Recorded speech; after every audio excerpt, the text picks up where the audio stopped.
हिम्मत करने की जरूरत है। मगर ये बुज़दिल, ये हरामखोर, ये नापाकी में जीने वाला, ये क्या हिम्मत कर पाएगा? इसको यहूदी भी तड़पा तड़पा के इसे भी मारेगा। वो दिन करीब आ रहा है, चुन चुन के मारेगा। मारा देखा तुमने, पहले सद्दाम को मारा तो दूसरे आदमी हम मजाक उड़ा रहे थे, इसीलिए चुन चुन के कर्नल कसाफी को भी मारा, यासिर अरफात को भी मारा, और सबों को मारा। अगर उस वक्त उस शेर का साथ दिया होता सब, तो पहले ही, आज से 25 साल पहले ही यहूदियों का नामो निशान मिट गया होता। जिस तरह चंद मुट्ठी भर नौजवानों ने हिम्मत दिखलाई है। इत्तेहाद बहुत बड़ी दौलत है। यूनिटी इज स्ट्रेंथ, यूनिटी में बहुत बड़ी ताकत है।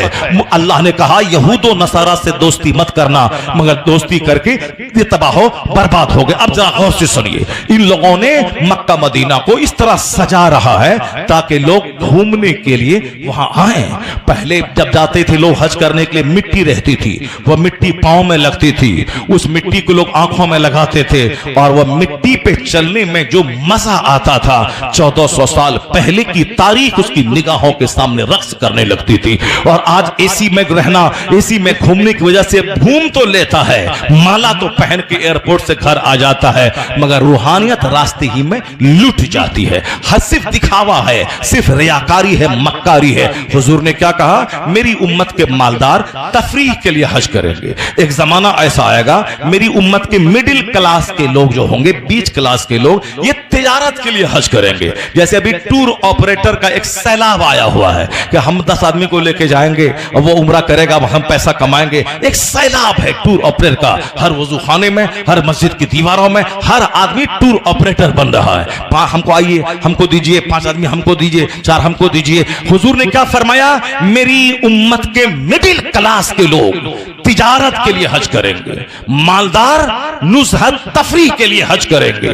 और हुजूर ने क्या कहा? मेरी उम्मत के जो फुकरा होंगे, गरीब होंगे, ये गरीब मांगने के लिए हज करेंगे, या मांगने के लिए। जिस तरह अभी पाकिस्तान और इंडिया के लोग, वहां बांग्लादेश के लोग खास करके आगे रहते हैं, यहाँ का अपाहिज, लूला, लंगड़ा सबको लिया, वीजा पासपोर्ट किया और ले गया, वहां छोड़ दिया, और रोजाना के हिसाब से लाखों रुपए बांग्लादेश, पाकिस्तान, इंडिया के वैल्यू के हिसाब से हो जाता है। और इतना रुपया बांध के वो आता है, 1 लाख उस अपाहिज को दे दिया, बाकी करोड़ों रुपए अपना कमाया। और सुनो, आखिरी बात जो बात मैं कह रहा हूं, हजरत हम मस्जिद के इमाम हैं, हमको मदीना देखना है। अपने वो मस्जिद के इमाम साहब को मतवली भेज दिया, आप भी हमको भेजिए, मदीना जा रहे हैं। अब इससे पैसा मांगा, उससे पैसा मांगा। हज के लिए भीख मांगना हराम है। हज के लिए कर्ज लेकर के भी कोई हज को ना जाए, कर्ज लेकर के भी कोई हज को ना जाए। और हज के लिए भी सवाल करना हराम है। फर्ज है तो जाओ, अगर फर्ज नहीं है तो जो फर्ज है वो करो। जी, क्या बात। नमाज फर्ज है, पढ़ता नहीं है, और हज का शौक यह शौक शैतानी है। नमाज फर्ज है, पढ़ता नहीं है। जो पंजगाना फर्ज आजम, सबसे बड़ा फर्ज।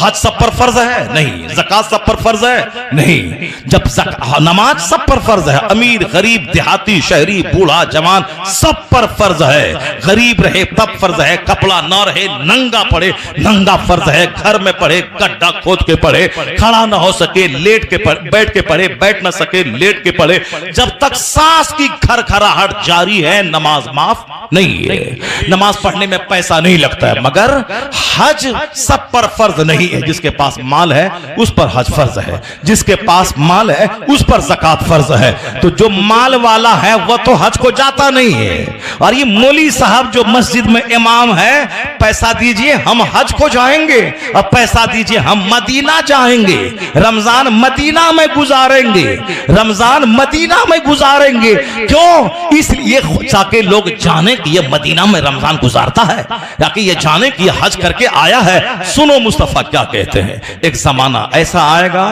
कि मेरी उम्मत के जो उलमा हैं वो रियाकारी के लिए हज करेंगे, सिर्फ दिखाने और सुनाने के लिए, रिया व सुमा, दिखाने और सुनाने के लिए हज करेंगे। गाँव कहाँ लुट गए तुम? यहाँ है कि साहब हुजूम जा रहा है, हम जा रहे हैं, जो फर्ज है वो अदा नहीं कर रहा है। और जो फर्ज नहीं है उसका शौक अगर दिल में है यह शौक शैतानी है।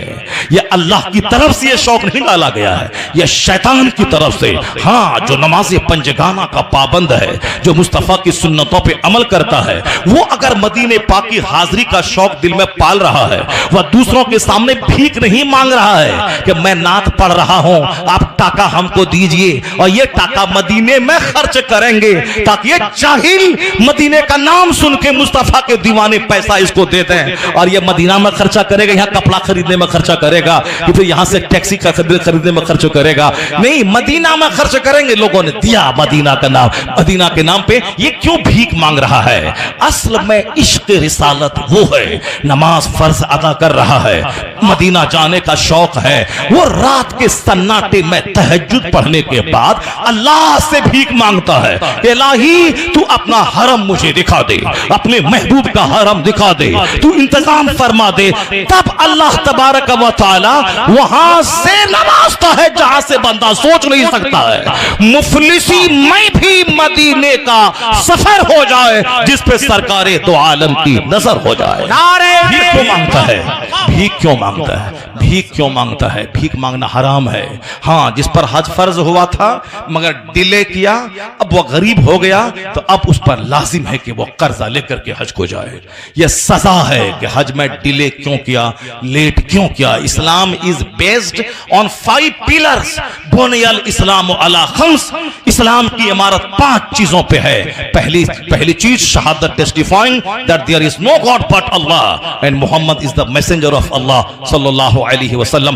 पहला पिलर है दिल की गहराई से अल्लाह पर यकीन करना कि अल्लाह है, वही इज्जत देने वाला, वही जलील करने वाला, वही हुकूमत देने वाला, वही हुकूमत छीनने वाला, वही बीमार करने वाला, वही शिफा देने वाला, वही अल्लाह है मेरा, जो फिरौन को 400 साल की लंबी उम्र देना भी जानता है और जब वह इख्तियार का गलत इस्तेमाल करे तो उसे पानी में डुबा के तड़पा के मारना भी जानता है। यह विश्वास करना होगा। ऐसा नहीं कि ऐसा होगा तो ऐसा होगा, वैसा होगा तो वैसा होगा, यह नेता की वजह से हो गया, मौलाना की वजह से हो गया, पीर की वजह से हो गया, जोहला की वजह से हो गया। यह विश्वास करना होगा कुलिल्लाहुम्मा मालिकल मुल्क तुतिल मुल्क मन तशा व तंज़िउल मुल्क मिम्मन तशा। सारे बादशाहों का बादशाह है वह खुदा, जिसे चाहता है इज्जत देता है, जिसे चाहता है जलील करता है, जिसे चाहता है सल्तनत देता है, जिससे चाहता है भीख मंगवा देता है। इसलिए विश्वास करना होगा मेरा खुदा वो है जो हुकूमत देना भी जानता है, अगर गलत इस्तेमाल हो हुकूमत का तो हाथ में कटोरा देकर भीख मंगवाना भी जानता है। यह विश्वास करना होगा कि रब वही है। ऐसा नहीं कि हम ऐसा करेंगे तो वैसा हो जाएगा, हम वैसा करेंगे तो वैसा हो जाएगा। हमारा काम क्या है? वमा खलक़तुल जिन्न वल इंस इल्ला लियअबुदून। हमारा काम है अल्लाह की इबादत करना, नमाज पंजगाना पढ़ना, रमजान के महीने का एहतराम करते हुए हर सारे रोजे रखना, ज़कात पाई का हिसाब निकाल के देना, हज जिंदगी में एक बार कर लेना, ये हम पर जरूरी है। अखलाक और आदात अच्छे करना, माँ बाप की खिदमत करना, पड़ोसी से अच्छे सलूक करना, एक अच्छा वेल मेंटेन्ड पर्सनैलिटी का मालिक बनना। वेल मेंटेन्ड पर्सनैलिटी का मालिक वह होता है जिसका अखलाक बुलंद हो, जो दूसरों पे अत्याचार न करता हो, पड़ोसी से अच्छा सलूक करता हो। आप अपने किरदार पे नजर रखें। अगर मर गए कल तो 2024 का इलेक्शन तो अपनी जगह रहेगा, आप अपने अंजाम को पहुंच जाएंगे। अखिलेश मायावती पंडित जी अपनी जगह रहेंगे और आप कब्र में जाके वहां 99 अजदहा सांप आपके इस्तेकबाल करने के लिए तैयार है। इसलिए ज्यादा टेंशन हुकूमत का नहीं लेने का, ज्यादा टेंशन दुनिया का नहीं लेने का। अपने बच्चे को पढ़ाएं, उसको मकसद हयात बताएं, अल्लाह का डर उसकी घुट्टी में पिलाएं। अगर कोई हुकूमत वाला बोले दाढ़ी मूंड तब नौकरी दूंगा, कोई लड़की बोले कि तुम कलमा छोड़ तब मैं तुझको मिल जाऊंगी, तो मेरा बेटा इस काबिल रहे कि नौकरी मिले ना मिले, वह बोले मजदूरी करके खा लूंगा मगर ईमान का सौदा नहीं करूंगा, सारी जिंदगी कुंवारा रह जाऊंगा मगर ईमान का सौदा नहीं करूंगा। अगर बेटी की घुट्टी में पिलाया और कोई लड़का 5 करोड़ देके तेरी बेटी का ईमान लूटना चाहा तो तेरी बेटी बोलेगी जिंदगी भर कुंवारी रह जाऊंगी, इस्लाम का सौदा नहीं करूंगी। तुम पर मकान बनाना फर्ज नहीं है, अपने बच्चों की गुट्ठी में इस्लाम पिला देना फर्ज। क्या बात है। जिंदाबाद। नारे तकबीर, नारे रिसालत, मसलके आला हजरत, जश्ने तालीम तालीम तालीम, इसके अलावा और कुछ नहीं। अगर तुमने अपने बच्चों को नहीं पढ़ाया, अपने बच्चों को अच्छी तालीम नहीं दिलाई, तो याद रखना तेरे बच्चे का दीन ईमान सब लूट जाएगा। वह माइक में घुसेड़ के बोलेगा ये जहां जीना है तो ये बोलना पड़ेगा, तो तुम्हारा बोलेगा हाँ क्या करें, अब तो जो मरने के बाद जो होगा देखा जाएगा, यहाँ तो रहने के लिए तो बोलना पड़ेगा।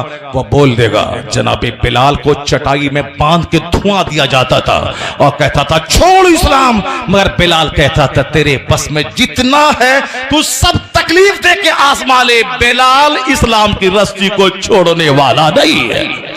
ये बात कब पैदा होगी? जब बंदा अपने से इस्लाम को समझ लेगा, इस्लाम का महत्व जानेगा। आखिरत का एक दिन 50,000 साल के बराबर है और दुनिया का 100 साल 1 मिनट है अल्लाह के नजदीक। तो 1 मिनट का वैल्यू नहीं है, वैल्यू है वहां का जहां का एक दिन 50,000 साल के बराबर है। इसीलिए अपने घर में आखिरत का चर्चा, कुरान शरीफ का चर्चा बहुत जरूरी है। कुरान में सबसे बड़ा टॉपिक आखिरत है। सबसे ज्यादा जिस मैटर को कुरान शरीफ में जगह दिया गया है वो आखिरत है, वो जन्नत है, वो जहन्नम है।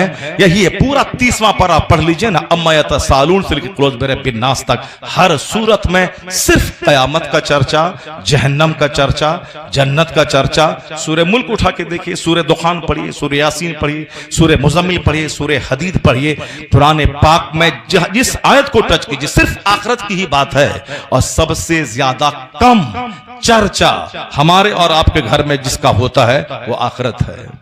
सबसे ज्यादा कम चर्चा, डॉक्टर बनना है, इंजीनियर बनना है, प्रोफेसर बनना है, डीएम बनना है, यह सब चर्चा डेली है। मगर जन्नती बनना है, अच्छा इंसान बनना है, नमाजी बनना है, मुस्तफा का गुलाम बनना है, हराम काम से बचना है, फर्ज वाजिब सुख से अपने आप को सजाना है, यह चर्चा ही नहीं होता। अब अगर बच्चे काफिर हो जाएं तो कसूर तो बाप का है जिसने बच्चों को इस्लाम सिखाया ही नहीं। वो तो दुनिया को देखता है कि हाव भाव मकान क्या है, इसी को देखता है। सुनो, रियाजुस सालिहीन में एक रिवायत है, वह 3 बच्चे, जिन 3 बच्चों ने मां के गहवारे में बात की है, वह 3 बच्चे में एक बच्चा तो जनाब ईसा अलैहिस्सलाम है, जिस वक्त उन्होंने मां की गोद में बात किया है कि ऐ लोगों मैं अल्लाह का बंदा, अल्लाह का रसूल हूं। उन्होंने गवाही दी। जब लोगों ने उनकी मां पे इल्जाम लगाया कि यह बच्चा कहां से आया, तो जनाब मरियम ने इशारा किया जनाब ईसा की तरफ, तो जनाब ईसा अलैहिस्सलाम ने यह कहा कि इन्नी अब्दुल्ला। वह बात कही आपने। फिर नॉर्मल जब बच्चा बोलने लगता है उस उम्र में जाके आपने बात की। और एक बच्चा वो जो बच्चा मां की गोद में बैठ के दूध पी रहा था और सामने से एक शख्स घोड़े पे सवार जर्क बर्क लिबास पहन के ठाठ पाठ के साथ मस्ती करता हुआ अपने गुलामों की झुरमुट में जा रहा था। मां का दिल सॉफ्ट और नर्म होता है।